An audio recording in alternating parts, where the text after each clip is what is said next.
Hello everyone, ये है हमारा 6 वीडियोस पाइथन लर्निंग सीरीज़ का, जिसमें मैं आपको बताऊंगा इंडेक्सिंग और स्लैशिंग ऑफ स्ट्रिंग्स। तो इसके लिए हम खोल लेंगे VS कोड,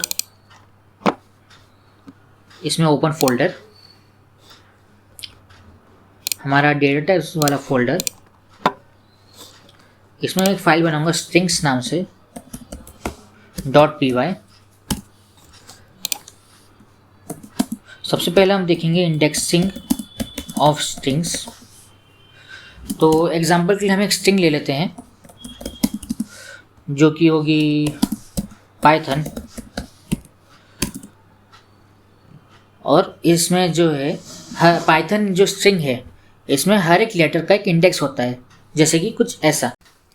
तो यहाँ पर हमने कर दिया हमारी स्ट्रिंग की इंडेक्सिंग, जिसमें कि पाइथन जो पहला लेटर है हमारे पाइथन वर्ड का, इसका इंडेक्स होता है 0, फिर y का 1, t का 2 एंड सो ऑन।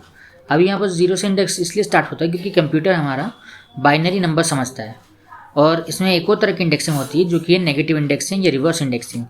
यहाँ पर n का इंडेक्स हो जाएगा -1, o का हो जाएगा -2 एंड सो ऑन। तो हम यहाँ पर कुछ इंडेक्सिंग के एग्जाम्पल्स लेते हैं, जैसे कि हमें प्रिंट करना है सिर्फ p। तो हम लिखेंगे स्ट्रिंग स्क्वायर ब्रैकेट के अंदर p का इंडेक्स जो कि 0 है। अब इसको प्रिंट कर देंगे। तो हमारे पास यहाँ पर p आ चुका है। वैसे ही अगर हमें o चाहिए तो हम o का इंडेक्स लिख देंगे जो कि है 4, स्क्वायर ब्रैकेट के अंदर o का इंडेक्स 4, फिर इसे प्रिंट कर देंगे। तो हमारे पास o आ जाएगा। नेक्स्ट एग्जांपल देखते हैं कि नेगेटिव इंडेक्सिंग के साथ। तो हम लिखेंगे स्ट्रिंग स्क्वायर ब्रैकेट के अंदर जो हमें चाहिए t, तो t का इंडेक्स है -4, तो हम लिख दें -4 और प्रिंट। तो हम पास यहाँ पर t आ जाना चाहिए।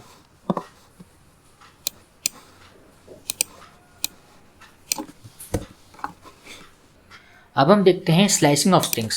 तो इसका एक जनरल फॉर्मेट होता है स्ट्रिंग स्क्वायर ब्रैकेट के अंदर starting index colon separated ending index और एक और कोलन से सेपरेटेड स्टेप।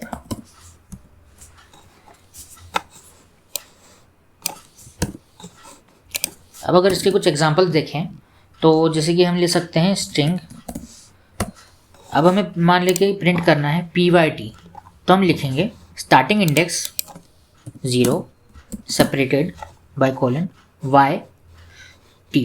तो t का जो इंडेक्स है वो 2 है, पर हम 2 नहीं ले सकते हैं क्योंकि जो एंडिंग इंडेक्स होता है वो एक्सक्लूडेड होता है, तो हमें 3 लेना होगा।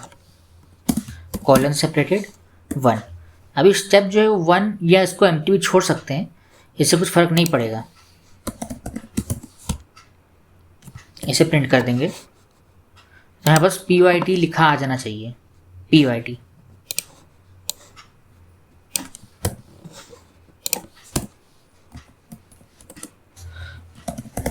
अब अगर हमें HON चाहिए तो हम लिखेंगे h का स्टार्टिंग इंडेक्स 3, फिर n तक चाहिए तो हम 5 लिखना चाहेंगे, पर 5 नहीं लिख सकते क्योंकि एक्सक्लूडेड होता है, तो हम यहाँ लिख देंगे 6। इस बार स्टेप को एम्प्टी छोड़ देते हैं।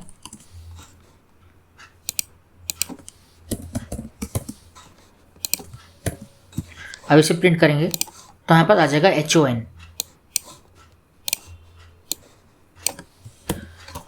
अब एग्जांपल लेते हैं स्टेप का।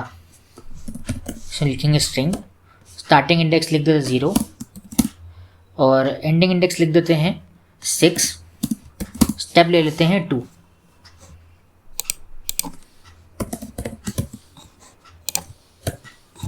अभी ये क्या करेगा, स्टेप का मतलब है कि ये कितने स्टेप्स को जंप करके हमें आउटपुट देगा।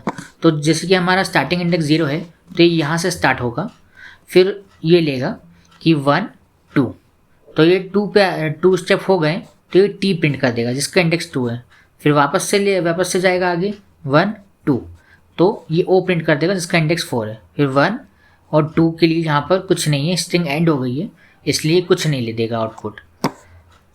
तो हमारा इस कोड से हमारा आउटपुट आना चाहिए PTO।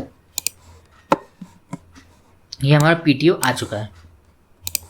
अभी इसे लिखने का एक और मेथड है, जैसे कि हम लिखेंगे स्ट्रिंग स्क्वायर ब्रैकेट के अंदर कॉलन। अब यहाँ हमने क्या किया है कि हमने स्टार्टिंग इंडेक्स को एम्प्टी छोड़ दिया है, तो ये क्या करेगा कि जहाँ से स्ट्रिंग स्टार्ट हो रही है वहाँ से लेगा। फिर यहाँ पर लगा देंगे एक और कॉलन। अब हमने एंडिंग इंडेक्स को भी खाली छोड़ दिया है, तो मतलब है कि जहाँ तक स्ट्रिंग जा रही है वहाँ तक का इंडेक्स ये ले लेगा। अब यहाँ पर स्टेप चाहे तो लिख भी सकते हैं 1, या तो नहीं भी लिख सकते हैं। इसे प्रिंट कर दूंगा मैं, तो हमारे पास आउटपुट आ जाएगा पाइथन लिखा हुआ।